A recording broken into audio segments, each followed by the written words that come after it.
welcome everyone, and I'm really pleased you could join us today.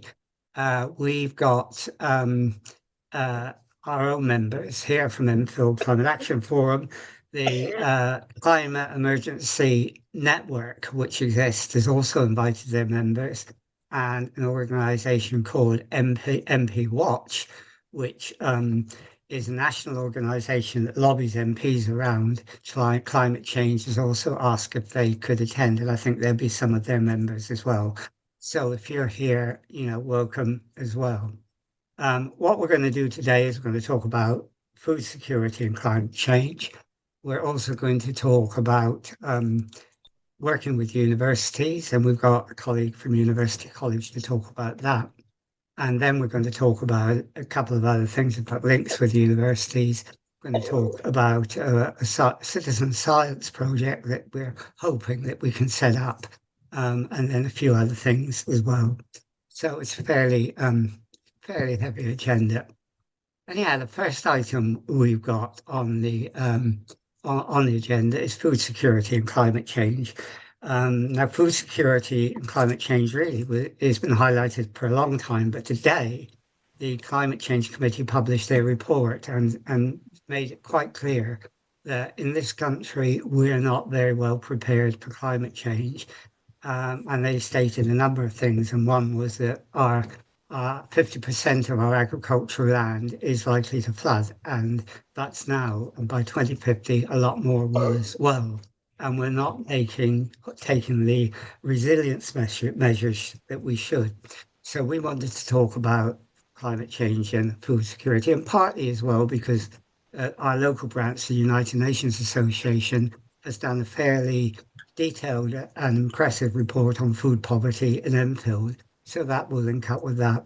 And we've got Professor Lisa Jack with us today. And Lisa is the Professor of Accounting in the University of Portsmouth. She has done a lot of research, and she specializes in our food system. She's done broadcasting for the BBC. Last week she was on Farming Today. I actually got up early enough to hear the tail end of it, and then heard the rest of it later on iPlayer, but she was on there, and that was really good. And I'm really, really pleased she's come here today. And I'm really pleased that Tony helped set us up with this in the first place, because he made the links with Portsmouth, and that was great. Now, Lisa, let me say before I talk to Lisa that I'm sort of in a new place now, and my internet is pretty good, but I've had three occasions where it's blanked out for 30 to 60 seconds. So if I were to go, I'll be back, I hope, within that time. So please carry me on as normal, but it should be okay. Most of the time it is.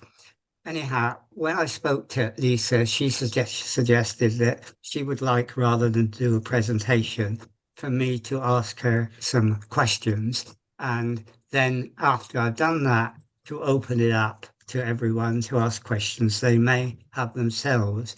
So, okay, Lisa, thank you for joining us. It's great that you could be here. So, shall we start then? Can I ask you a general question? What do we mean in this country, or what do we mean generally, by food security? Okay, that's a very good question. Thank you for inviting me, both Tony and Francis. Generally, when we talk about food security, it's a very broad term, but it essentially means a reliable access to sufficient, affordable, nutritious food. And that's a fairly simple definition. So everyone in the country should have sufficient food to enable them to thrive and essentially to survive, but also to thrive. I mean, we don't do too badly in this country, except, of course, it's not fairly distributed, and not everybody can afford food. So once you start looking at it, it's quite a contentious issue. And I'm just going to close my blind just in case I seem to be going in and out of shot. That's a bit better. Now you've brightened up. Yes. So that's the essential definition. If we looked at the World Bank definition, it's fairly similar. It's about the availability of food, the accessibility of food, how well it's utilised, and the stability of that supply. And I think it's the stability of supply that's actually concerning people at the moment. It's one of the factors in the report today. Would you say because of the supply situation, our food system suffers from frailty, or are you fairly confident that it's fairly robust? Again, another good question. We saw during COVID that the supply of food can bounce back quite quickly, but that did rely quite heavily on us importing food from other countries. And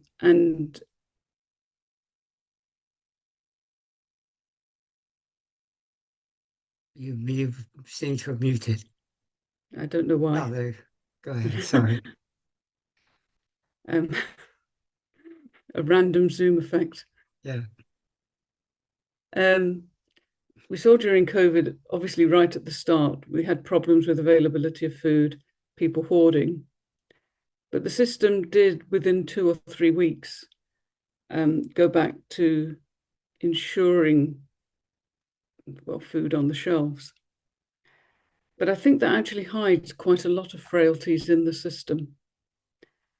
We rely very heavily at the moment on imported food, not just for basics, but also luxury foods, if you like, and a taste for more exotic food that's grown in the last 20 or 30 years. So we had actually got to the point after the Second World War where 70% of the food we ate came from this country. But I think over the last 10 years, that's gone back again to being about 50-50. We're not quite got to the pre-Second World War levels where 70% of our food was imported. Well, So that heavy reliance in itself gives us a fragility. But there's also fragility in there because essentially there's an awful lot of cost in the system. And if people are working on pretty narrow margins and they get a better market elsewhere, then that will also mean that we're further down the line for that supply of food. And the other main fragility we've got is the system relies heavily on fuel, on petrol. And therefore, if there's a crisis there, you only have to look at what's happened in Spain and Portugal for the last day or so to see that if the electricity goes out or we suddenly can't get liquid gas or we can't get petrol, then actually the food system is in quite a lot of jeopardy as well. And I think that's quite often the hidden bit for people. They forget just how much the food system is industrialized and how much we rely on transportation. I mean, because food is industrialized and we have a system where we get it quickly from the supplier to the retailer almost within a day sometimes. Some commentators have expressed even more concern. I mean, Tim Lang, who I think is a professor, I think he's at Exeter. I'm not sure if he hasn't moved. But City mainly. is he City? But he writes a lot about food and is advised the government very often. And he believes that in the next few years, we will definitely suffer from food shortages. Do you share that view? That's interesting. I have discussed this with Tim or heard him speak about it several times. I think there is a risk because we are relying on food being brought in. So if there is a crisis around fuel, as I said, or a crisis around political conflicts, then yes, there is a risk that we could have shortages of particular items. And also because there's a lot of pressure on UK agriculture at the moment, and this is also where Tim Lang is coming from, we'll see people exiting agriculture to an even greater extent than they're already doing. And that will put pressure on our food systems as well. I mean, go on. The system is balanced away from the farmers to a large extent. So one of the projects I'm working on at the moment, although I haven't got any numbers to give you yet, is actually what it would take to change the system in terms of reducing some of that overhead cost so that the farmers got a better return, and how much you actually need to survive on a farm. I think these are questions because there's a lot of resistance. I suspect some smaller changes could actually have quite a big impact. So I think we need to keep people in farming. That's one risk. And we need to look at the food we're importing, which is the other main risk. You state it in that way that, small changes could impact on our food system. But of course, some people are arguing that big changes are going to happen because of climate change. Extreme weather, particularly, will cause floods, will cause drought, will cause sea incursions onto the land, which will affect the agricultural land as well. How do you think climate change will impact on our food security? And do you think we're prepared for that eventuality? Again, it's interesting being in Portsmouth. They're currently rebuilding the seawall against these eventualities. We're already seeing some problems, aren't we? Because changing weather patterns mean that the crops we traditionally grow in this country, the seasonalities change, but also things get planted when the weather's good, and then we have a freak period of bad weather, or there's been heavy rains all in one go that have drowned crops, or we've had long periods of sunshine. So I think one of the problems we got at the moment is the changing weather patterns, and whether the crops we grow are now suited to those different weather patterns. So another thing you find down here in Hampshire and West Sussex is that the wine industry is doing better because we have longer, warmer days and longer, warmer summers. But it's also a vegetable growing area, and some of those vegetables are growing less well. We also have other problems that if we do have rising sea levels, then areas like Lincolnshire, which are one of our prime areas for growing fruits and vegetables and salads, that was essentially, most of that land has been reclaimed from the sea since the Middle Ages. And there's a danger that it will become salinated again. So I think there are dangers from rising sea levels. There's dangers from changing weather patterns. And of course, we've got the problem in this country, if we have to rely on our own fruit and vegetables, then traditionally we have a period in the year where there's not much, this so-called hungry gap that used to exist over past centuries, which at the moment we supplement by bringing fruit and vegetables in. So the other area we've got to think about is, well, do we have the storage capacity? Do we have the capability to actually preserve food? Because whilst there's a understandable and good emphasis on us all eating fresh food, we've only survived as a race really because we could preserve it. And I think we've not spent as much time as we should thinking about how we store and preserve food over longer periods of time. And I think, again, that's something Tim Lang and others are addressing. Well, you talked about the impact on food production in this country, but we import. Yeah. It estimates are between 40-50% of food we import. And some of that food comes from areas that are going to be even worse affected by climate change than we are. So the problem is much bigger than just our own production, isn't it? It is. It is. I mean, we're relying quite heavily on Morocco and southern Spain, which already have large temperatures and take a lot of water to irrigate those vast sort of systems for fruit and vegetables in particular. We're importing wheat to some extent, not as much as other countries. I think the key thing is that certain crops are going to be in demand elsewhere in the world as well. So this comes back to then competition and trade deals, which are very much part of the discussion now. It's very difficult to see where the pattern goes. I mean, a more perfect outcome would be that food that's unfairly distributed at the moment gets more fairly distributed. The danger is it becomes a pattern, it becomes the richer countries absorb the foods that are available and other countries lose out. So I think there's a real danger on a global basis that there'll be a fight over certain supplies of food. And that also we may actually end up with a much narrower diet than we have now, but we have a very privileged choice at the moment of what we eat, which we've got quite used to. I mean, given what you've just said, and given what I said earlier about the Climate Change Committee saying we're not really prepared for climate change in terms of adaptation, how important is it, you think, we should be planning much more now about the future of our food supply as well? There's other things like fuel and so on, and the impact on our health, but on food supply, should we be planning better and more effectively now than we're actually doing? Yes, I think so. Again, it comes back to this question, do we have stores of food?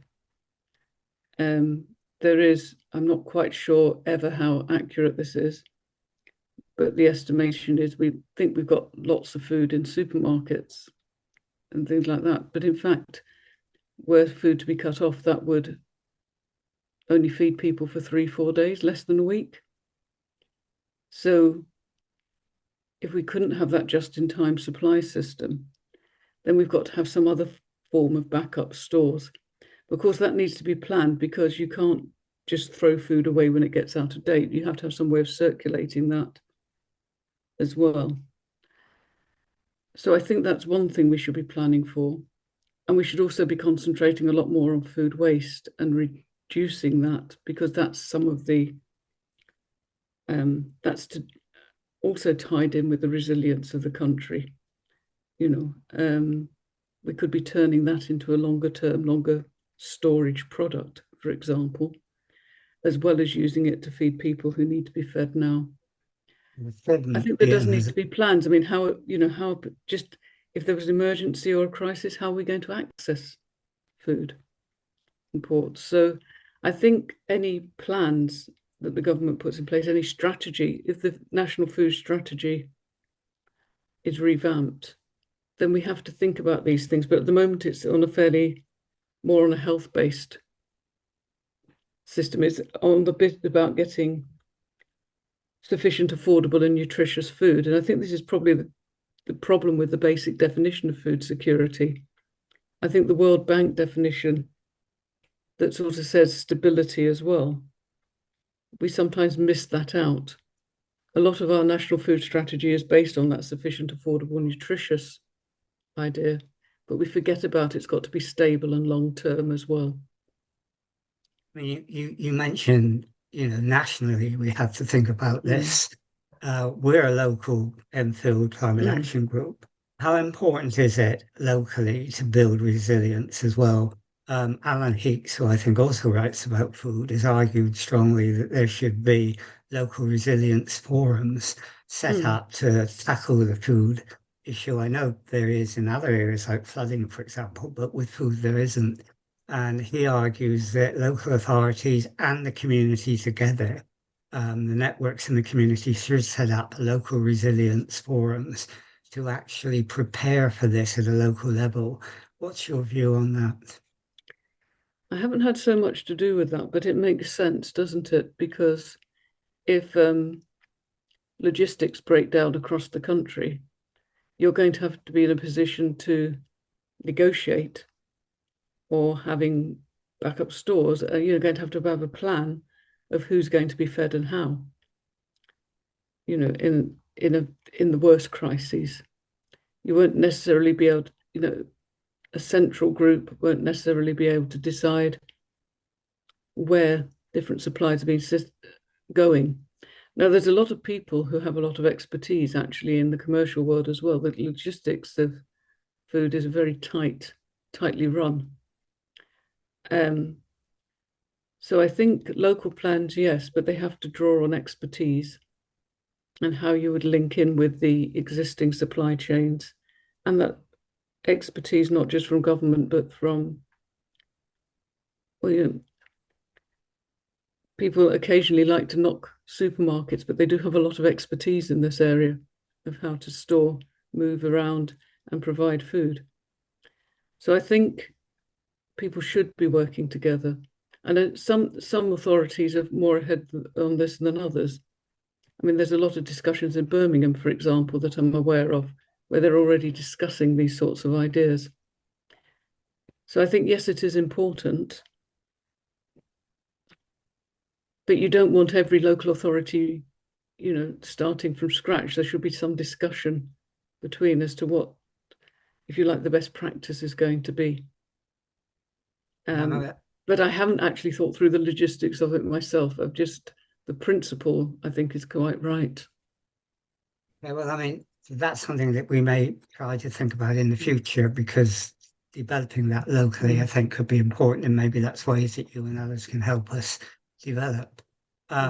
Let's open it up to others as well now, because I've asked a few questions and set it out. Clearly, we have a food system that is subject to frailty if certain things happen, certain crises happen, like climate change, like COVID did.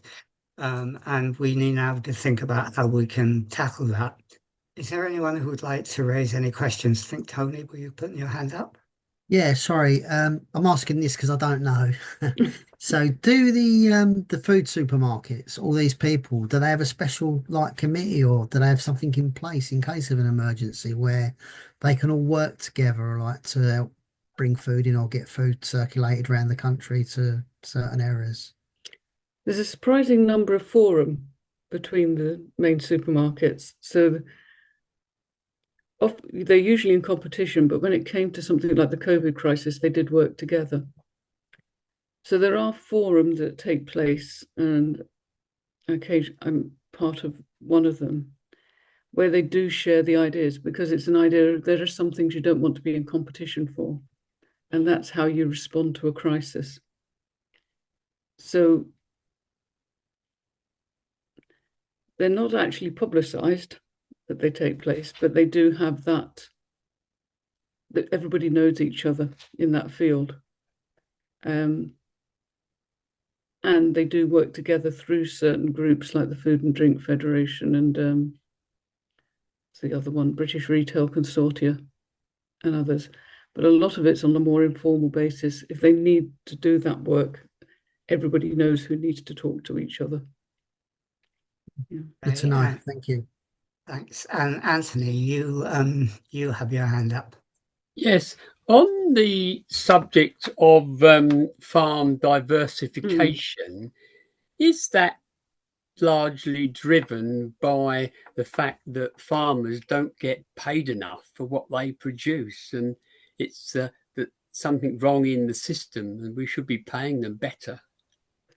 Yes, essentially, farmers diversify, well, for two reasons. One is because it provides a more steady stream of income, and it makes up, a lot of farms wouldn't make a profit unless they had some form of diversification.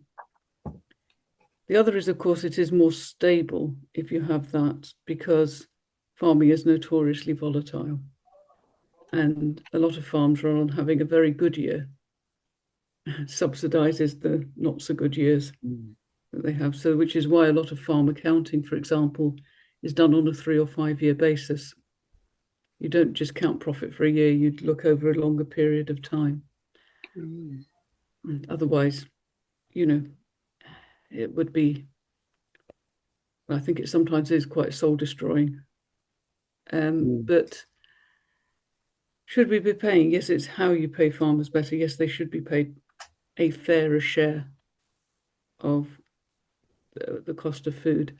So if you did see, there's a report I did for Sustain called Unpicking Food Prices, which I did with them. And you can take some staple foods, and in fact, the profit margin is quite small, even for the supermarkets and the intermediary companies. So it's got some pictures in there of, say, an apple, and cut off and there's very thin slice, and then that thin slice is cut up again. Or my favourite one, which is a loaf of bread, where the profit on the loaf of bread, you know, when you get the crust and you decide to make it go a bit further, so you slice off a very thin bit to get an extra slice of bread. Well, the profit is like that thin slice you cut off. And then the farmers get the crumbs. So it is a problem. The question I'm interested in personally is whether you can remedy that situation without pushing the price of food up much further. Because there is an awful lot. But the other side of it was Sustain were interested in that profit piece. I was interested in the huge amount of overhead that the system has. You know, supermarkets actually cost a lot of money to run. And the only economy of scale they've really got is their bargaining power and ability to buy in bulk. There's a lot of, it's quite difficult to picture, but that's something else I've written about. So the question is, how do we get a fairer system so farmers get more of a share of what's paid? But also, how do we educate people about how much it really does cost to produce food? And that's the other side of it. Does that help as an answer, Anthony? Thank you. And Julian, you have your hand up.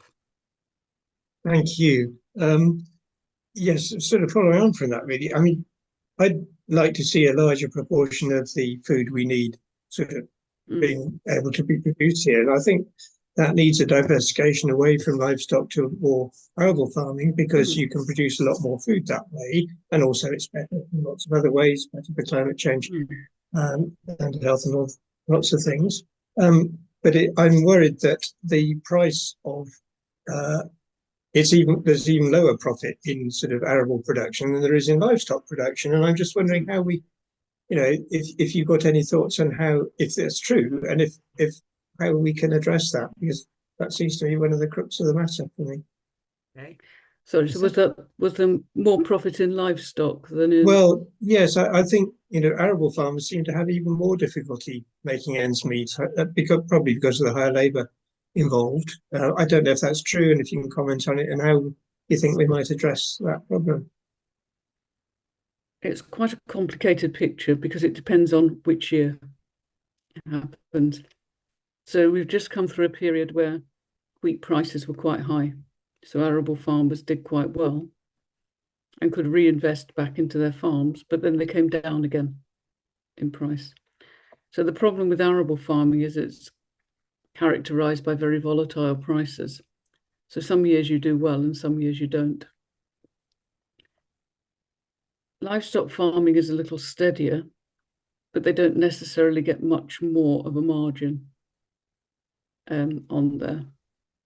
There's a little bit more scope for selling something at a premium in livestock and dairy than there is in arable farming. So, for example, it comes back to the diversification. You can make ice cream and things like this that will get a higher price. But it's very tight wherever. Again, we maybe need to think about what we give as a return, what we're prepared to pay. Or again, you've got the other question of horticulture, which isn't subsidised at all. So horticulture tends to have the better margins, and particularly if you're growing a more specialised crop. So in some ways, we've got to get this balance between livestock, grain, and horticulture, the fruit and vegetable side. I'm not quite sure what that balance is at the moment. I think it's a question we do need to address, though. I'm sorry, I can't give a clearer answer because it keeps moving from year to year. Yeah, no, thank you. So maybe de-risking that sort of up and down is the key to solving that problem. Yeah, there needs to be taking out some of the risk out of that system, yes. Okay, we've got a couple minutes. Jessica, you've got your hand up. Jessica? Yes, thank you. Could you just explain how the government makes its policy. I think that the food, farming and countryside people have been working on a kind of grand plan, and there was the Henry Dimbleby back in the Conservatives' day that they decided not to take up. But it feels like we need a big overarching kind of change to make to knit things up, to integrate things, and to also bring net zero and resilience into the picture. So how's the government organizing it, and what hopes do you have in that as it rolls out? Could we take your point as well, Diana, because we're coming almost to the end of this session now. So yeah, okay. Can you hear me? Yes. Yeah, well, one of the things that I was wondering about is because where we live, we've got devolution. So we haven't got any local elections. So we haven't got a government or authority resilience plan. So what I've been thinking, because we do work closely with what was Lewis District Food Partnership, but Lewis District Food Partnership is about to go under. It's about wondering, in the light of what's just happened in Spain and the nature of the severity of the crisis, it is like a war. And all I remember is reading about land girls and people digging up all the sort of local flower beds and sort of civic flower beds and planting vegetables, because even at our local college where they teach agricultural, they don't teach growing fruit and vegetables. They talk about grains and cows, but what we as humans need are fruit and vegetables. So it's about how can we activate locally without government help resilient policies of people all trying to grow their own food wherever they can. Okay. That's it. Yeah. Okay. So, I mean, both those questions in different ways are talking about how can we develop resilience nationally and particularly locally as well. Lisa. Yes, they're both quite big questions, actually, because obviously during the war there was an urgency and a necessity, isn't? And also, you know, we're in a different time where people's time is absorbed in different ways. So I think you're right, but haven't got an answer at the moment to that. I think on the general policy side, I'm not a policy expert, but the problem really is about is a fragmented system.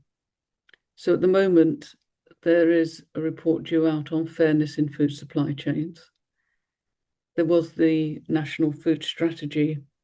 So there are these big committees, they get the evidence, they call on all the different organisations that are involved. But the trouble is with the food industry, there's so many actors that are involved.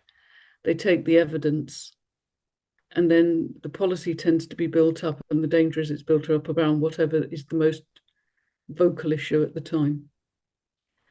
So I think the biggest argument is that there isn't a clear way of attacking the problem as a whole. And I think this is what I often see, this is what I often think about when I'm thinking about the food system. It's actually very difficult to think about as a whole. And so you end up tackling individual issues within it in parallel. And then you'll get, well, we'll have one policy on obesity and we'll have one policy on supply chain and one policy on something else. But I think we are missing that joined up piece. And it's a very difficult, it's almost an intractable, wicked problem.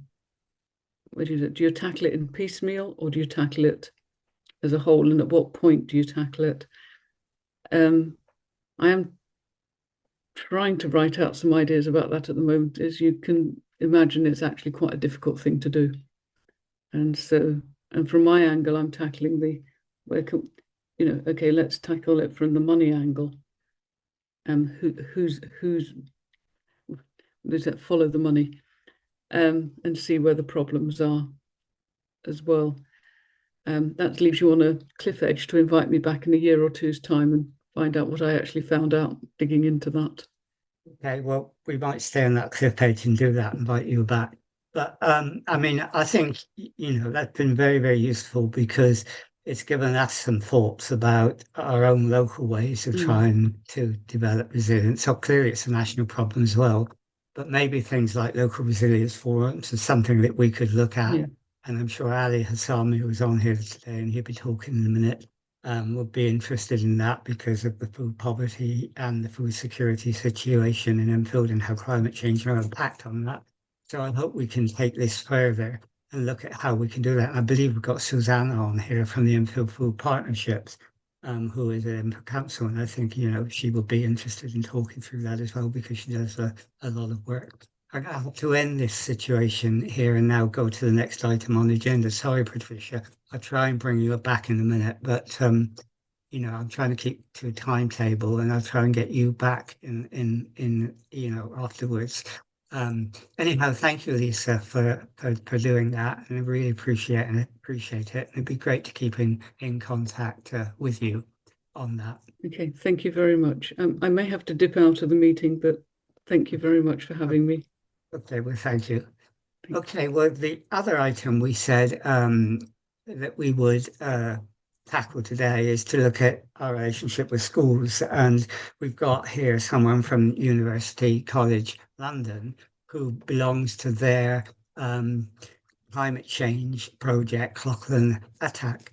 And he's going to tell us about the work that they're doing. I'm going to ask him about 2 or 3 questions and then ask you to come in again on that.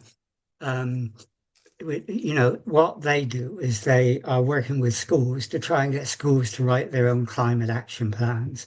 And they're very interested in seeing if we've got people who'd like to be involved in that and to help in that.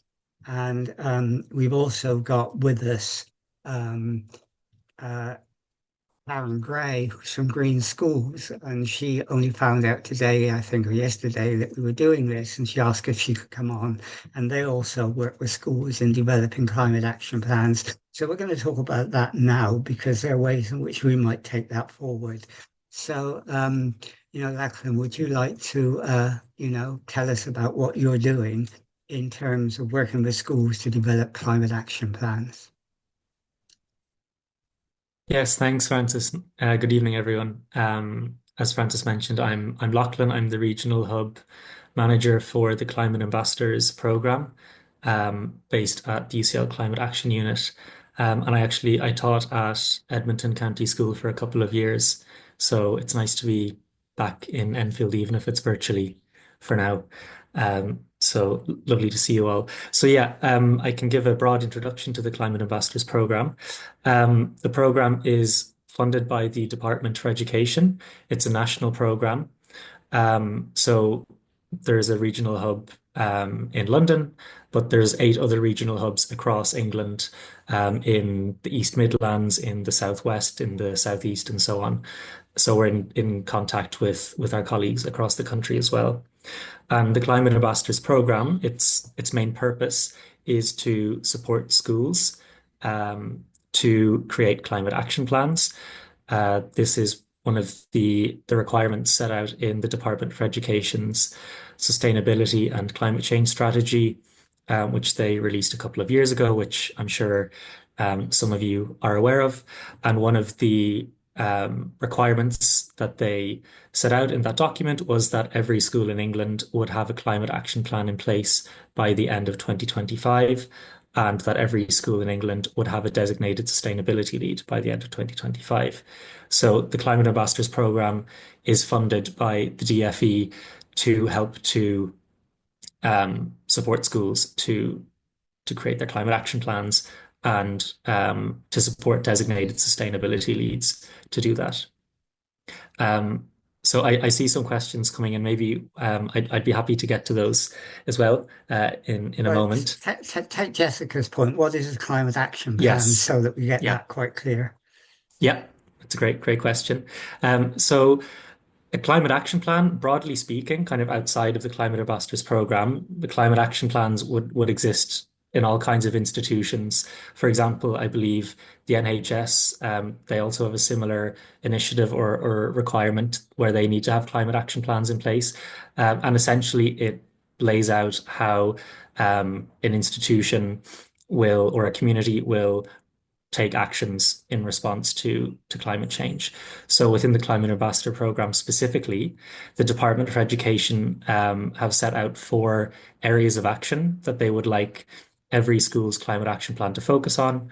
Those 4 pillars are biodiversity, decarbonisation, climate education and green careers, and adaptation and resilience. So the DFE would like schools essentially to have a document where they have a selection of actions that they will take over in the near future, I suppose, have some kind of timeline attached to those actions, and have individuals responsible for taking those actions in the education setting.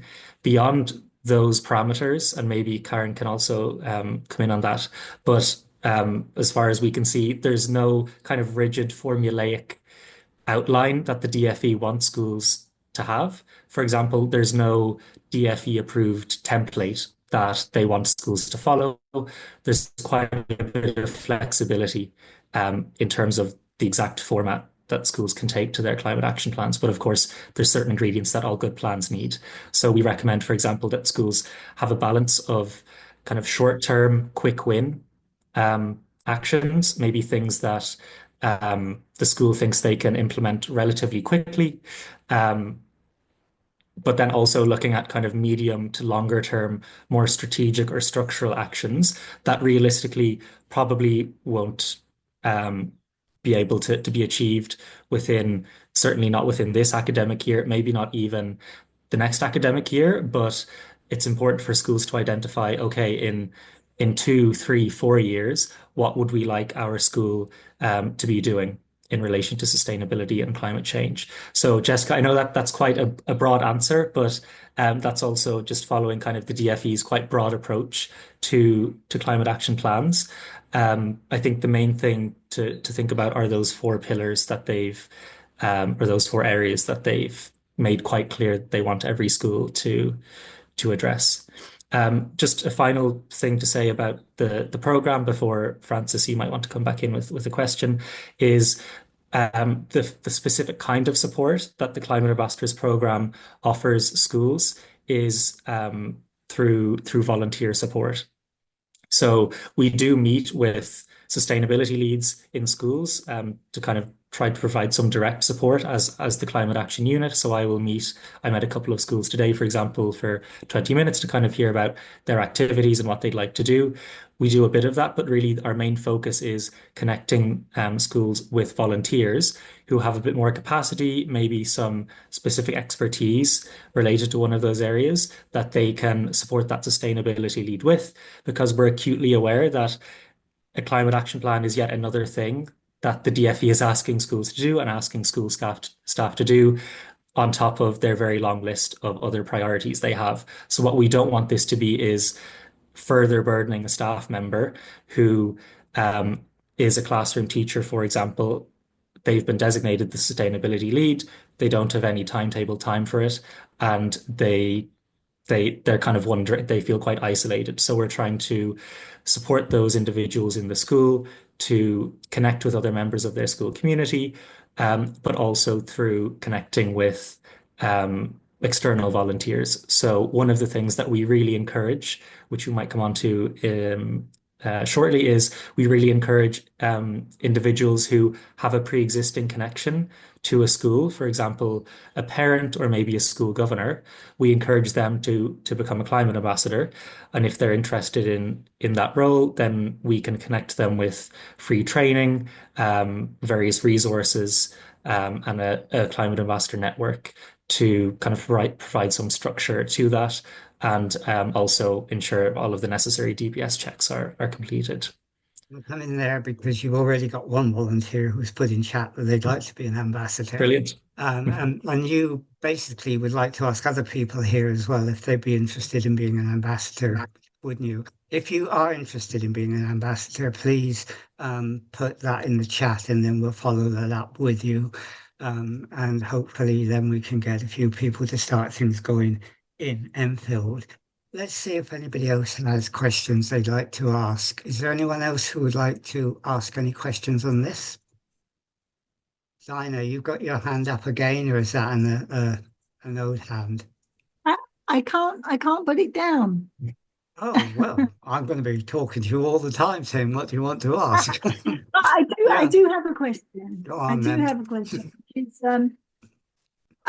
we've been trying ever so hard to work with our local schools and colleges by offering them free climate fresque workshops that we've paid for, and now we've trained our own climate fresque person, but we just can't seem to make inroads with the school. We've done clothes swaps and taught them how to make clothes swaps, and we're always trying to work with the young people in the schools. We just can't get in, and we don't know how. I'm wondering if this might be some way we could leverage our way in, because we're a climate emergency centre. We've got loads of partner groups that we could work with the school with, but I don't know how to. Any advice as to how to get in there?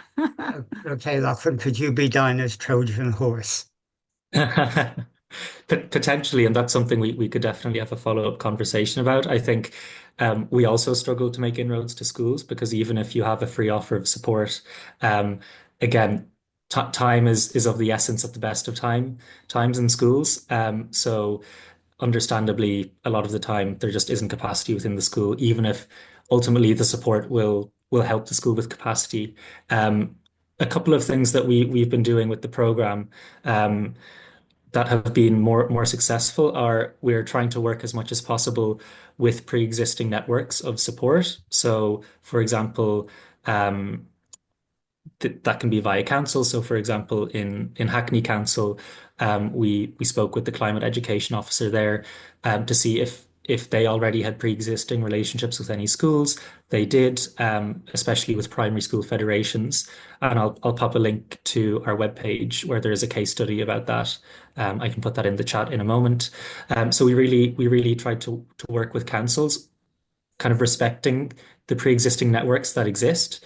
And that's something we'd be interested in doing in Enfield as well, because I'm aware there's a couple of pre-existing networks, and seeing how we could align the kind of all of the pre-existing support that's out there, because that's something else that we've noticed is oftentimes it's not so much the lack of support available to schools, but it's so much support is out there that it can feel quite overwhelming to a teacher, for example, if they're Googling school support available to them and dozens of options come up. So we really tried to work with those local networks to see how we can fit in and adapt our support offer to specific schools. So Hackney is one example of that.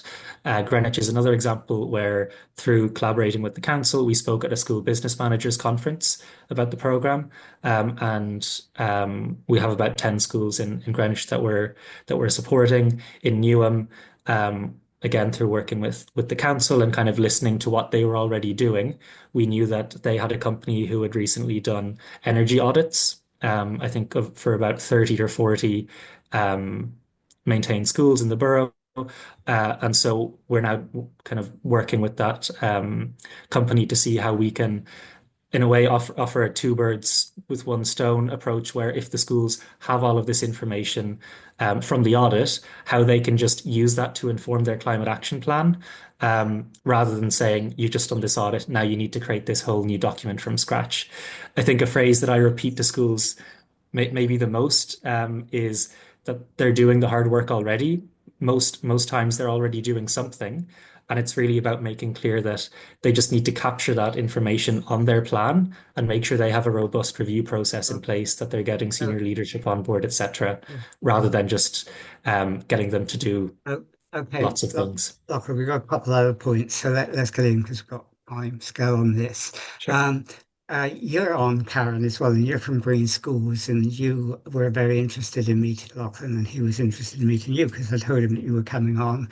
Do you want to say anything about Green Schools very briefly, just to say what you do? Yeah, so what we set up the company, well, at the beginning of this school year, really. I've set up with a friend. My background, environmental consulting. So I used to do like environmental management systems and things for business, as well as environmental assessments. And then I went into I've been working in the school for the last 4 years, and I kind of decided I wanted to put the two things together.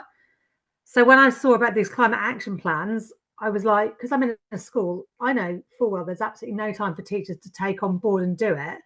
And I don't know how you guys connect with Let's Go Zero, but Let's Go Zero, I could see that they were providing free advice, but a lot was still falling to the school to do. So there's a massive gap there. So I'm trying to come in and almost fill the gap, take it away from the, the overall advisors, but actually do the legwork underneath. But obviously it's a question of funding all the time. So at the moment I'm working with one of the trusts to help them get climate action plans done in all 17 of their schools. But trusts have a little bit more money than just standalone schools. The other thing we're doing is looking for funding from businesses, like local businesses or big businesses, to go in and actually say, well, look, we've got a link with schools, but we want to be able to go in and offer this service for free. That side, we're trying to do environmental workshops and assemblies, which again can sit quite nicely with the climate action plans. So we're taking a two-pronged approach to it, really. It's just like you said, it's getting into schools. Obviously, in my case, it's getting into schools with a bit of funding that know they need to do it, but don't have the time and have a spare pot that they have, a bit of money that I can spend 5 days doing it for them. Ultimately, long term, I don't see it as standalone. So ideally, the schools I work with, I would almost want to be kept on to have a sustainability role with them, even if it's once a term. But I'll cross that bridge in next school year. So that's what I'm doing. Okay, you made contact now with Lachlan, and maybe he said he would contact you and you could talk together about what you're each doing, and I think that'd be great. That would be really useful. So it'd be a good contact to make. Yasmin, you've had your hand up as well, didn't you?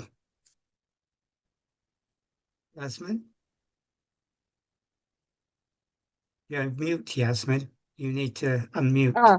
I was going to say, I had taken my hand down, in fact, because I think you've already made contact with them. But just to say that 2 organizations spring to mind for both the lovely people who've spoken there. One is the SACRE, which is the Standing Advisory Council on RE, that is running in Enfield, which brings together loads of the schools. And this would be a very possibly interesting topic, the environment, lots of schools coming together there. And the other one is the Edmonton Schools Partnership, which again, bringing loads of schools in the Lee Valley together. I would probably need to get the connections to you, Francis, to distribute to people there. Can I interrupt you there? Because I spoke to Trevor Blackman today from the Edmonton Schools Partnership, for the Edmonton Okay. Well, Community Partnership. It took me ages to get hold of him because he had his phone stolen. So eventually I got his number. But he's very keen on this. He's quite interested in community energy. And when I told him about what we were doing tonight with UCL and so on, he was very keen to talk to them, and I'm having a Zoom with Trevor next Tuesday to talk this through. So if we can get Edmonton's community partnership that works with the community and schools in on this, I think, we can get some schools involved and some ambassadors, Auckland. So after I talk to him on Tuesday, if I could get back to you, then I think that, we can work well with Trevor and the partnership. So thanks, Yasmin, because I think they're really, really an important group, and Trevor's a very proactive person. We've got about 3 or 4 minutes left on this item. So Anthony, could you make your point quite briefly? Yeah, very briefly. I may have missed it, but what is Let's Go Zero? I've not come across that before, and maybe... That was you, Karen, wasn't it? Do you want to tell us what Let's Go Zero is? So I'm not quite sure how Let's Go Zero. I know the climate ambassador and Let's Go Zero are kind of linked but kind of separate, aren't you? Let's Go Zero are also funded, I think, through government. They're again wanting schools to sign up to commit to writing their climate action plans. And then they provide advisors in the same way the climate ambassadors do to go in and help schools develop their climate action plan. So I think it's kind of works alongside each other. Lachlan might know a bit more about how you're linked, but yeah, just very quickly. So Let's Go Zero, they're a sister, we call them a sister program with the Climate Ambassadors program. They, I believe, are funded by Ashton, which is a bigger philanthropic organization, I think. yeah, Ashton, Yeah. And their model, they've the same aim essentially to support schools with their climate action plans. I believe their focus is more on decarbonisation, and their model, at least in London, is through their funding. They have about a dozen climate action advisors who are effectively full time. They're hired full time to support schools, to go into schools. And maybe do work a little bit more similar to Karen, where it's someone who has expertise to kind of help schools and give schools capacity to do those actions. I think so they do brilliant work, and I have monthly meetings with Let's Go Zero to kind of make sure our work is aligned within the region. I think the difficulty there, as you can imagine, is scale, because a dozen climate action advisors for all of London, I'm not sure if that's physically possible. So that's partly where we come in with the volunteer dimension, where we have to compromise a bit on, of course, the kind of the capacity, and their volunteers are not, nor should they be expected to do the same things that people who are paid can do, and they don't maybe have quite the same expertise, but there's a bit more scale. So, for example, we currently have about 90 climate ambassadors in London who kind of vary greatly in how much they're involved or their expertise or their background. So hopefully that helps. Okay, well, look, we've sort of come again to the end of this section, but obviously we'll take this up with, I mean, you and Karen can talk together, Lachlan, and I would talk to Edmonton Community Partnership on Tuesday and put you in contact again, Lachlan, and we can see how we can work with them and get some schools involved. I also talked to people from Synergy, which is a sustainability group in Haringey today, and they were talking to their council about working with schools. And when they knew that we were doing this forum this evening, that they couldn't attend, they were very interested, and they thought they could also make contact with you in Haringey. So if that's okay, Lachlan, I'll put you in touch with them as well. And then we'll have Haringey and Enfield, and we should be able to take that forward. So thank you very much for doing that. Can people mute their microphone, please? Can you mute your microphone? Let me mute that one. Yeah, I've got it. Okay. Now, what you'll notice that we've talked to Lachlan today, and we've talked to Lisa as well, both from universities.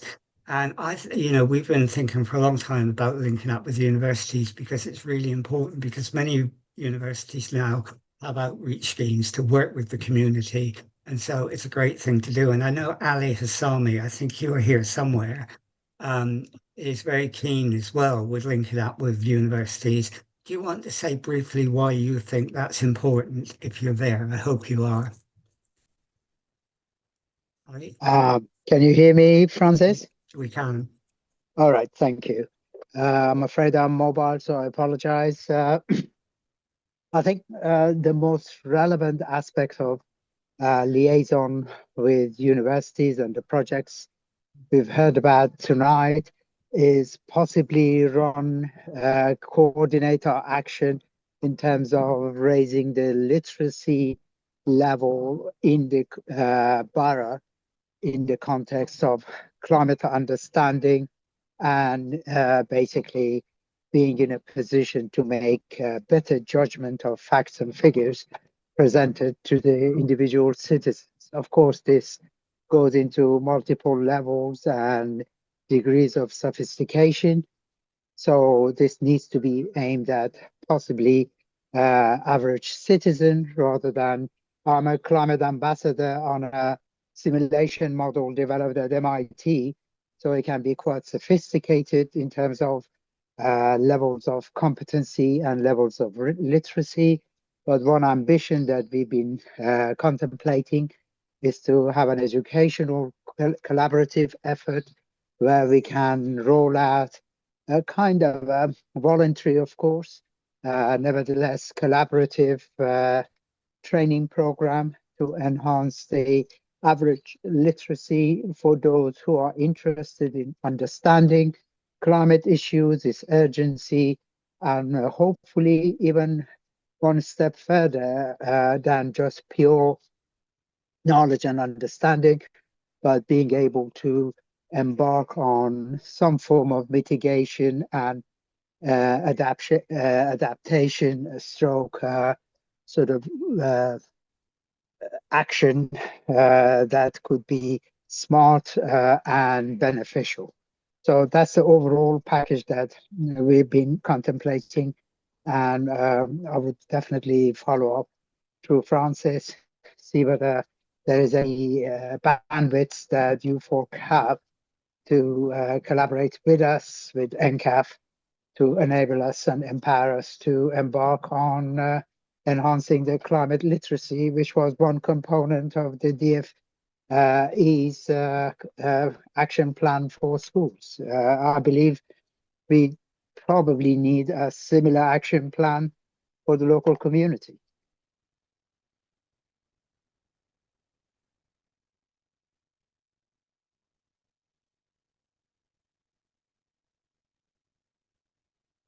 I muted myself, sorry. Thanks, Ali. I mean, that's that's great to say. I mean, one of the things we've been doing in EnCaf a lot through webinars and other things is it's not just campaigning, not just lobbying, but it's also about education as well. It's about trying to understand where we are at the moment in terms of the climate crisis and what we can do and how we can do it. So I think, what you said is very pertinent. And I think working with universities, especially ones like UCL, which have an outreach scheme like you have, and Portsmouth, who would love to work with us, they're also interested in plastic pollution, for example. I think it is great. So it will be good to do that. I'm going to move on to Aurora now, who's with us, because she has this idea, which I think we can follow through, and I think it would link very well with what you're doing, Lachlan. And that's to develop with schools a citizen science project. And it would link really well with developing an action plan in schools because it has sort of real mileage in it. So, Aurora, do you want to just tell us a bit about what you have in mind for that? Yeah, thank you, Francis. Basically, the idea came from observing that we are getting less and less information about what the situation with the air pollution in Enfield is. This is partly because some monitoring instruments have gone out of action for various reasons. So what we are now facing is that we don't know nothing about what is happening in terms of particulate matter pollution in Enfield. We don't have any information. As I said, there have been some monitors. Some of them were funded by the Mayor of London, and some are supposed to be automatic monitors, but they have all vanished.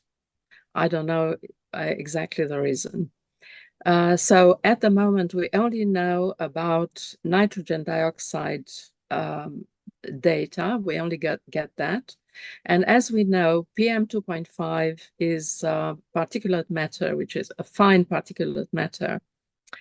I don't know, as we know. I know, but I'm sure that most of you do, is one of the most is quite is the most harmful to our health, and not just ours, but generally any living organism.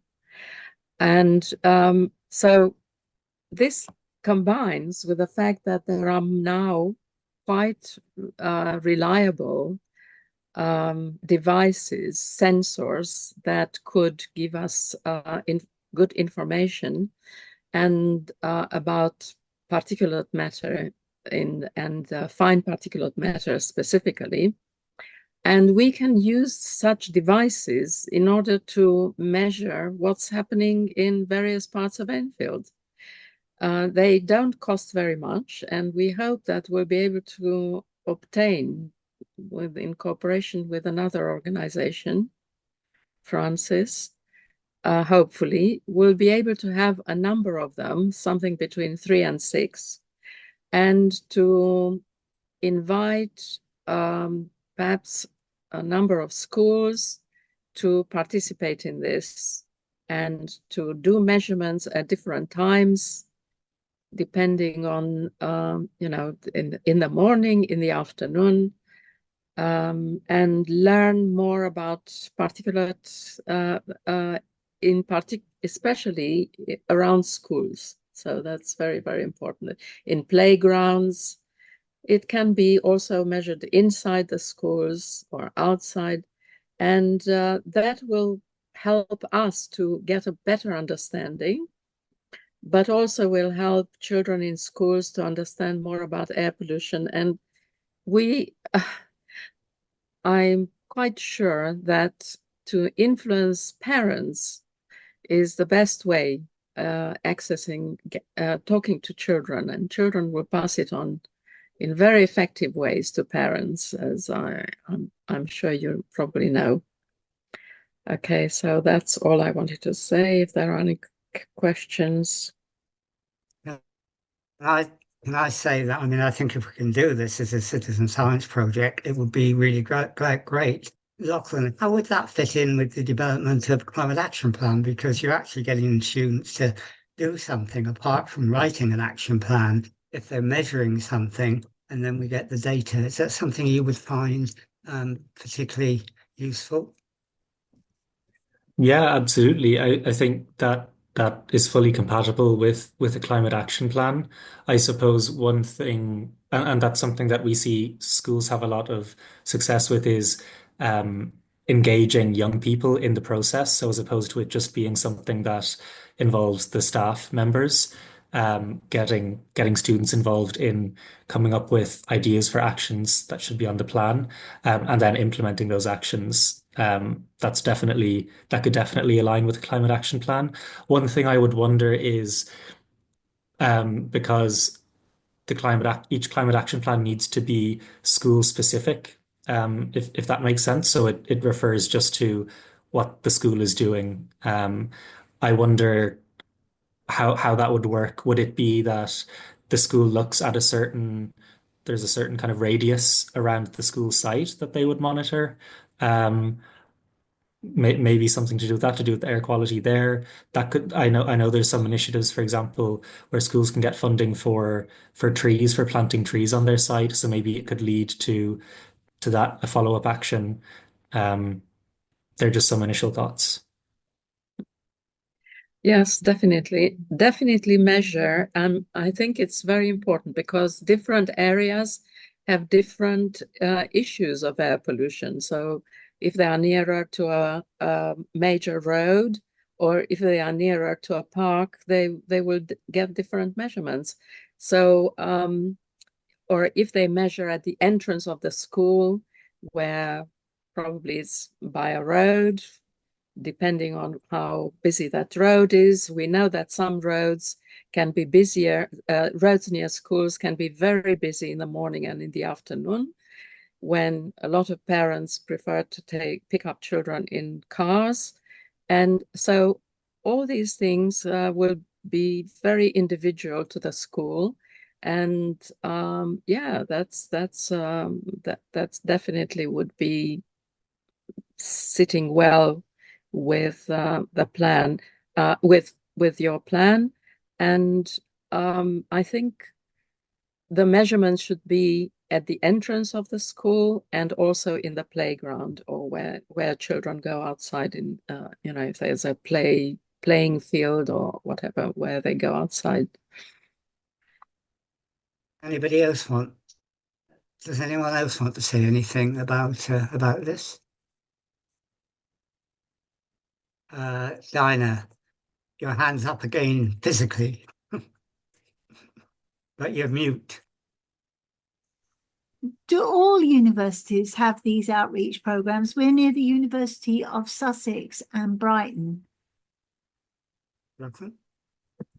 Good question. I'm thinking about it regionally. So I think funnily enough for the southwest, that would be southwest rather than southeast, or would that be southeast? In any case, the two centers in those regions are the University of Reading, which is a bit counterintuitive, but that's the way that the region is divided up. And then the Met Office. The Met Office has one of their main offices in the southwest. So I don't think those universities are directly involved in this project. It's just one university per region, so it's just 8 other centers. And there isn't one in Sussex, or East or West Sussex. No. No, I don't. Not for this specific program, not for the Climate Ambassadors program. Okay, thank you. Let's have two more points quickly, and then we'll have to move on. Yasmin.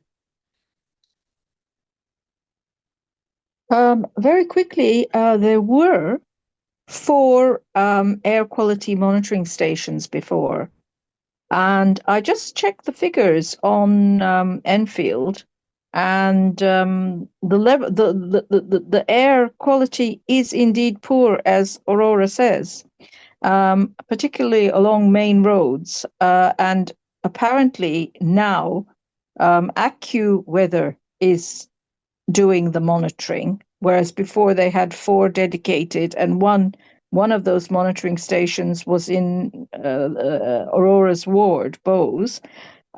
It strikes me that there are questions that should be asked about this, because actually there's a lot of statistical information that now shows how poor air quality is implicated in various health conditions. I'm thinking, these schools that are along the North Circular Road, there are several of them. They would be ideal candidates for Aurora and Lachlan to be looking at. And I can make a plug for Bowes School again, because they have got previous experience of this. And using monitors, and would be a very good candidate for you for this project. Okay, and Anthony, you've got your hand up. Yeah. I was just waiting to find out, what about this whole thing with geoengineering, where they've learned to manipulate weather patterns? Because I've seen quite a lot of that. That's a bigger question, which really doesn't relate to what schools would do, but it's something. No. I just throw that into. Yeah, but that's something we could talk about another time, because it's a huge problem. It's something which is hugely controversial at the moment, because some people think we're in such a serious situation that we may have to do geoengineering. Other people think that the unintended consequences of geoengineering is so serious that it could have really adverse effects. And it's such a big debate that maybe we should talk about it at some other time, and when we've got more time to look at it, if that's okay. Yeah, no problem. Yeah. Okay. All right. So, I think we could do this. I think Aurora coming up with this idea is great. I think when we'll go back to our core team in EnCaf, and I think we could finance something like 4 monitors, and I'm sure they'd agree with that. And I think I know of another organization would finance 2 to 4 more monitors. So we could have 6 to 8 schools that we could look at. And I think Bowes certainly would be a candidate school for that.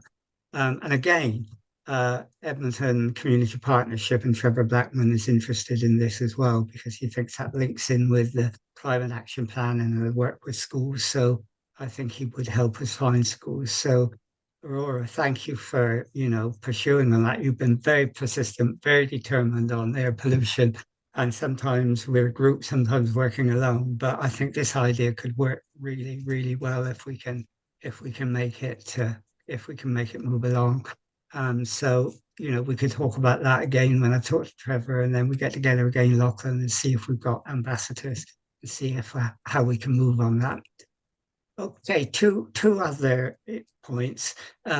One is that we've been working with Power Up North London, who are very keen on community energy, and they have been looking at a project in North Mid where they're looking at turning waste into heat, not through district heating like Synergy, which is a real problem.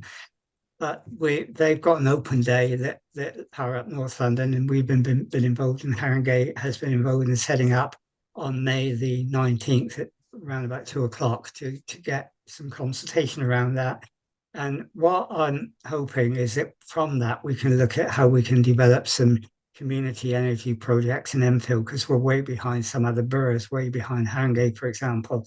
And again, Trevor is very keen on that in Edmonton Community Partnership. So when I meet him on Tuesday online, we're going to talk about that as well. And then, he's very keen on schools being involved in community energy, because the schools very often, if they put solar panels on their roof and so on, they can benefit from that. And in terms of what Aurora's talking about, what we can do with schools, and what Lachlan's talking about what we can do with schools, if we add that into the mix as well, I think we'll have quite a comprehensive way of doing it. I don't know what you think, Lachlan, about working with community energy as well. Is that something, if you're there, I think you may have gone, you will be interested in?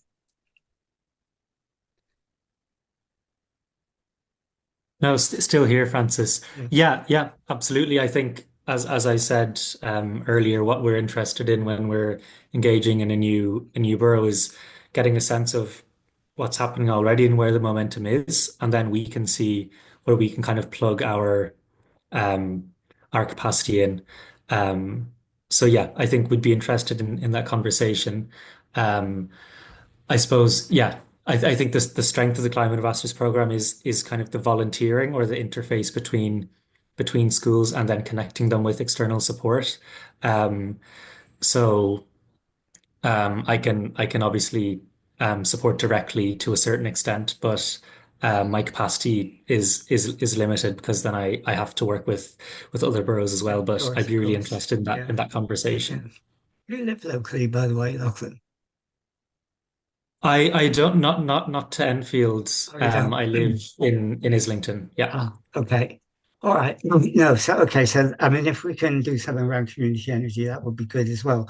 The other thing is that I mentioned in other previous meetings, we've been talking to Age UK and other organisations about doing some road shows around heat access, but we also want to bring in food poverty and food security in that as well.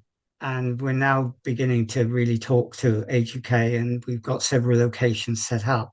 And the idea is to go around to them and talk about the serious situation that climate change is facing us in terms of our health, in terms of our future generally, and how heat could kill people, and also how food poverty in the borough could be made worse by climate change and the lack of food security. So that we're beginning to develop, and we're beginning now to work a plan on that. So we'll take that around and let everyone know about that as soon as we've got that finalized. So that should work, I think, really well if we can do it too. Okay, we've got sort of 10 minutes left for any other business. Patricia, are you still on? I know I couldn't get you on earlier because I wanted to keep to the schedule. Are you still on because you wanted to say something? And if you want to say something now, please do. Are you there? No, she isn't. Okay. Is there anybody else who wants to say anything or add anything?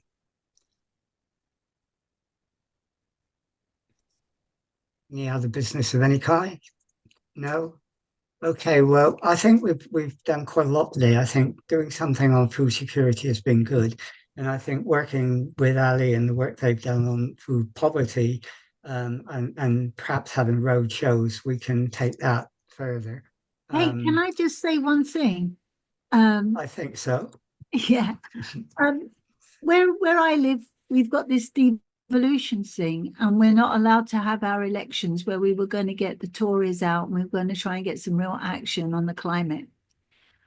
What we've been told is that when this becomes a mayoralty, it's a huge area, but the worrying thing is that the powers for looking after the climate, which at the moment rest with the local district council and the county council, those responsibilities have not been given to the new mayor.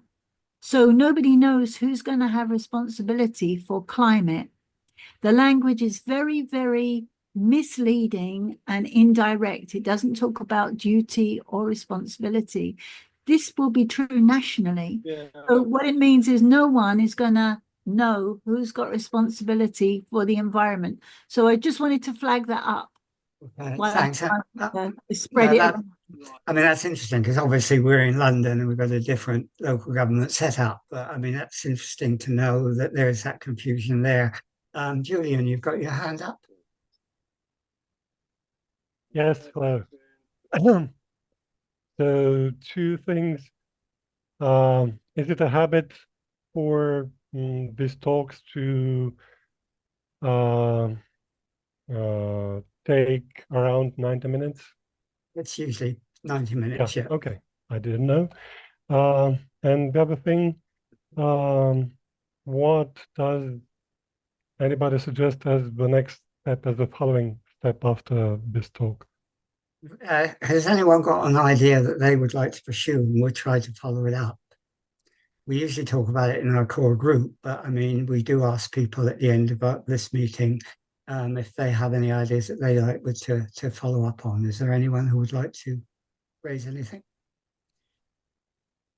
Okay, well, listen, if you do have any ideas, put it in the chat, or if you have any ideas later, please email me and we'll see if we can pursue it, because I think that would be really, really valuable and it will help us to focus a bit more. Chandra, you've got your hand up. Yeah, I just wanted to say that how much contact have you got, Francis, with Capel Manor and Forty Hall? Because they're a horticultural college, Capel Manor, and I think some of the courses and things that they're doing may be relevant to food security, etc. That I don't know whether you already dealt with some of that or not. I haven't had much contact with Forty Hall, but I have had contact in the past with Capel Manor, and we've involved the principal in Capel Manor in one of our festivals a couple of years ago, but we haven't been in contact with them since. And you're quite right, we should try to involve them as well. And thanks for saying that, because you know that's something we have to do. Tony, you're going to say something. Yeah, I did try and work with Capel Manor to see if they wanted to do a project in the area, probably last summer, asking them about teaching people in the area how to grow their own fruit and veg, like at home, like mainly for people living in parts of Enfield where they're on a really stretched budget financially. Maybe they can grow stuff on the window ledge in the bathroom or whatever, but not just for people living in houses, but for people living in tower blocks or for people living in like masonettes or wherever where they don't have access to a garden. Just if they wanted to do a project, but obviously I got knocked back. I got moved round and round and round, and because they were funded from other sources, there wasn't something they wanted to do. So. Yeah. Yeah. I do have some contacts with the Capel. I can actually, and also something that a lot of people connected to the REC are interested in doing. So I think that could be a project that we actually do, Francis, together with you. And you know, if I can bring in some people from Capel, if I could try it. I mean, Tony, I know you've tried, but I'm just wondering whether we might have some luck if we try it again. Yeah, let's do that. I think it will be good to get Capel Manor involved in this. I think Certainly, a lot of people who come to our meetings have wanted to do things like this, and we've involved Mind into it in the past. But you know, I think it's something that people are interested in doing, and we've had projects where people have learned how to sow seeds and grow their own food, etc. So I think if we bring in Capel and maybe Forty Hall even, I think we might be able to do something a bit better. No, I think that's a great idea. It's Chandra, by the way. She was talking about EREC. Chandra's from the Enfield Racial Equality Council, and working together with them would be great. We've done it before. Sorry, Frost. Very quickly, can I just say what I'm doing in the background? Yeah, in the background. In the background, yeah. No, so I've been speaking to Francis and I've been looking at how to do that myself, what we was just talking about. So I've started recording how to grow seeds, plant seeds, and all sorts of things. And I've thought of doing a little program called Living on the Ledge, referring to a window ledge. So I'm happy to work with you on that if you want to take part in that as well. We're happy to liaise. Okay, if anyone is interested in that game, put it in the chat and let us know, and we can follow that through as well. Tony, by the way, does these really interesting, amazing things called Tony's Notes, which when we ever have a stall in an exhibition, we have all those notes that Tony does, and they're very, very, to the point of climate change, but in a humorous way and a pictorial way. So, Tony does a lot of creative work on that. Okay, anyone else who wants to say anything? No, okay. If you do Francis, have, can I yeah, just jump in before Ali, we go? yeah, In terms of commitments, I agree with our colleague who commented. So what we have heard, certain stories and but where do we go from here? I think it would be highly constructive to have a small number of action points and reporting back on those arising from the presentations, discussions, elaborations of various speakers, etc. As a minimum, we can start from EnCaf itself and report hopefully by the next meeting or next event any progress on the collaboration that we are going to pursue with universities and other funded institutions on raising the climate literacy within the borough. Basically, that's what I think we should take at least one action as a follow-up so that these become purposeful rather than just informative. no, I agree. That's good, and I see Julian put his thumbs up as you were saying that. So, yeah, let's do that because what we've talked about today does require a number of action points that come out of what we've said, particularly on food security, all the stuff we've been talking about on schools, working with Edmonton Community Partnership. There are a number of action points, and I think we ought to itemize those and go through those, first of all, at our core group and then come back on it. But anybody else want to say anything before we conclude? Okay, then just to say, if you really have ideas that you would like us to follow through, speakers you would like us to get in, topics you would like us to follow, please either write to me or put it in the chat now, and we'll try and pursue that and develop it. Okay, well, thank you everyone for joining us, and it's been good attendance today. We've had about 36, 37 turning up. We had 50 people registered. So those people who didn't turn up and registered will get a copy of the video of this, or at least the video of the presentations. So they will get that too. So thank you everyone for joining us. And so shall we conclude this now and have a rest? And Julian's putting his thumbs up again. Thank you all. And thank you, Francis. Yeah, see you again.